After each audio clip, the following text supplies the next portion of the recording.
음, 이번에 제기에 대해서 준비해왔는데요. 목차는 이렇게 제기에 대하여 제기함수 표현식, 또 저희 자바에선 지원하지 않지만 꼬리 제기에 대해서 짧게 네, 좀 가져왔습니다. 마지막으로는 함께 이제 풀어볼 제기함수 문제들을 한 4개 정도 가져왔습니다. 시작하겠습니다. 네, 제기에 대하여 제기가 뭔지에 대해서 먼저 준비해왔는데요. 제기 언어적인 표현으로는 이제 원래의 자리로 되돌아가거나 되돌아온다는 의미를 갖고 있다고 합니다. 리커시브 그 제기적 의미는 어떤 사건이 자신을 포함하고 다시 자기 자신을 정의할 때 자신을 재창조하는 것이라고 합니다. 제기적 호출 또한 이제 일정 조건을 만족할 경우 자신을 호출하는 것인데요. 여기서의 공통점은 이제 자신을 호출하고 재창조한다는 것입니다. 그러면 이제 컴퓨터 프로그래밍에서의 제기함수에 대해서도 가져왔습니다. 어, 컴퓨터 프로그램에서의 제기함수는 함수가 더 간단하거나 더 작은 버전으로 표현되어 또는 가장 작은 버전의 답을 사용해서 원래 구하려는 답을 구하는 형태의 함수라고 합니다. 이러한 방식으로 구현한 함수를 제기함수라고 하는데요. 제기함수는 주로 반복문을 구현할 때 사용합니다. 반복문으로 구현 가능한 로직은 모두 제기 함수로도 이제 가능하고 그 반대 역시 가능합니다. 제기 함수는 일정 조건 만족 시 영원히 반복되다가 무한 루프에 빠져 영원히 돌면서 이제 프로그램이 멈춰버리게 되는데요. 따라서 제기 함수 설계 시 적절한 구조, 곧 조건을 통해 무한 루프에서 빠져나오도록 해야 합니다.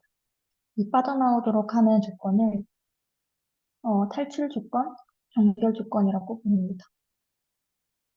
한 번씩 이제 호출될 때마다 함수의 입력값, 결과값, 그리고 리턴으로 돌아갈 위치 등이 스택이라는 데이터 저장 공간에 보관되는 형태를 갖고 있다고 합니다. 스택은 저저번 주에 했던 이런 리포 형식을 갖고 있습니다. 제기에 대한 대표적 예시가 실생활에 뭐가 있을까 생각을 해보면서 찾아봤는데요. 일단 제 생각으로 처음에 들었던 제기의 그 느낌은 어릴 적 엘리베이터를 타서 거울을 보면 많이 무서워하기도 한 편인데 그 거울을 보면 제 모습과 거울이 점점 작아지고 결국에는 이제 검정색이 보일 정도로 작아지는 형태를 갖고 있는데 저는 처음에 이제 제기에 대해서 설명해 줬을 때 그 엘리베이터 거울이 먼저 생각이 났던 것 같습니다. 그래서 이제 대표적인 예시로는 마트료시카라고 러시아 인형을 많이 이제 설명해 주시는 것 같습니다. 출처는 제가 제 노션을 올려드릴 테니 이 링크들은 따로 보시면 좋을 것 같습니다. 마트리오시카 이 인형을 보면 하나의 큰 인형으로 시작해서 점점 더 조그만 인형이 나오게 되며 결국 인형이 너무 작아져서 다른 인형을 담지 못하게 될 때 이제 멈추게 되는데요. 이와 같이 제기란 문제를 해결하기 위해 알고리즘을 설계 시에 동일한 문제의 조금 더 작은 경우를 해결함으로써 문제를 해결하는 것입니다. 문제가 가장 작아질 수 있는 경우가 되어 간단해 이제 바로 풀 수 있는 문제로 작아질 때까지 쪼개는 것을 반복합니다. 그 외에 대표적인 예시들로는 이제 피보나치 수열이 있고, 피보나치 수열에 대한 설명도 여기 링크를 달아뒀습니다. 또 하노이 타워라고 있는 것도 저도 찾아보면서 알게 됐는데요. 하노이 타워는 이런 형태의 이제 게임, 게임인 것 같고, 이 재기전 관점이 들어온 이유들도 여기 해놨습니다. 타워에 대한 설명으로는 이제 세 개의 기둥과 크기 각각 다른 n개의 원판이 주어졌을 때 1번 기둥이 모든 원판을 3번 기둥으로 옮기는 일종의 퍼즐 게임이라고 합니다.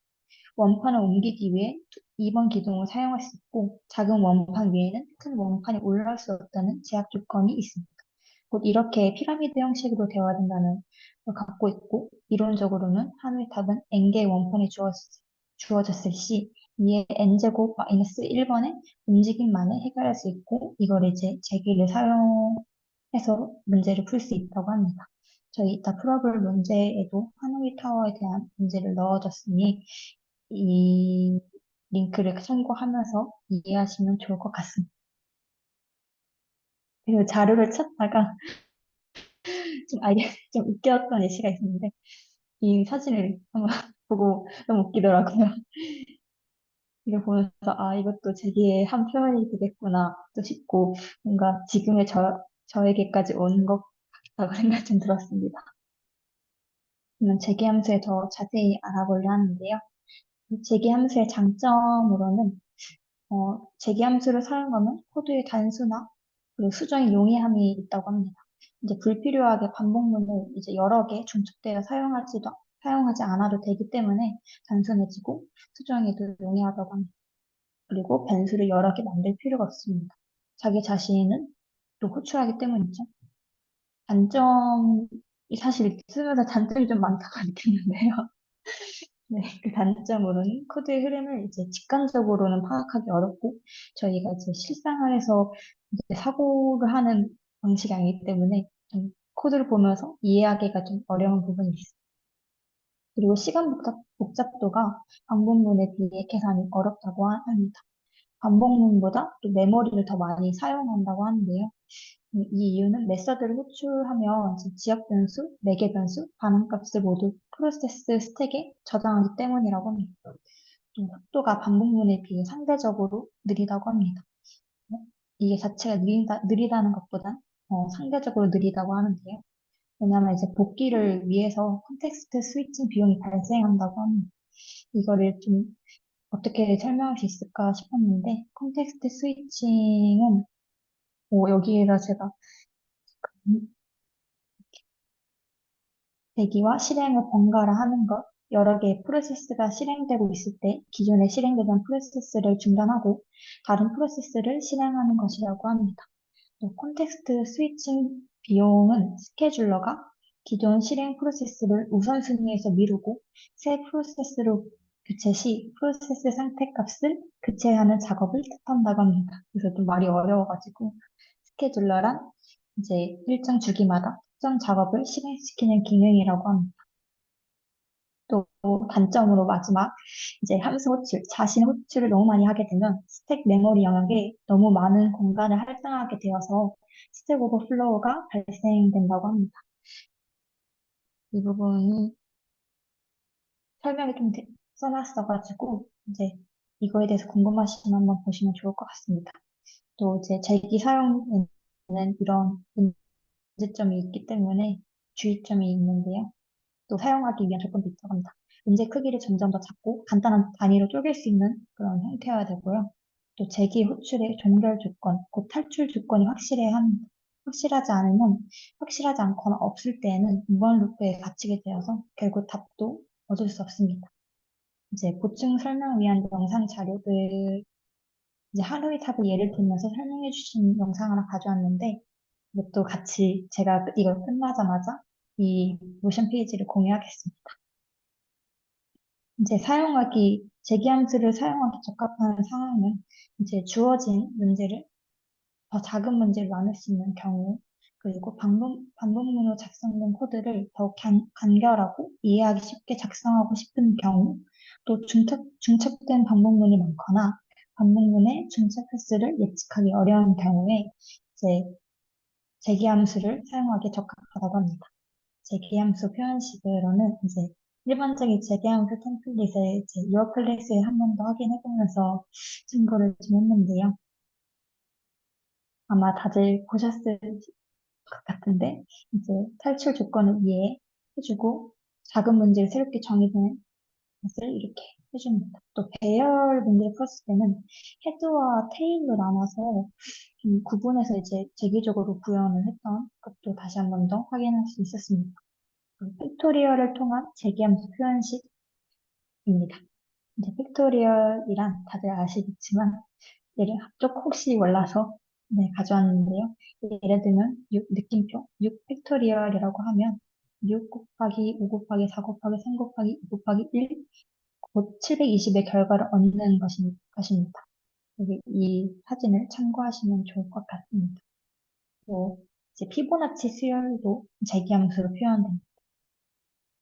피보나치 수열이란 앞에 두 수를 더하면 다음 수가 나온다는 규칙을 갖고 있는 수열입니다.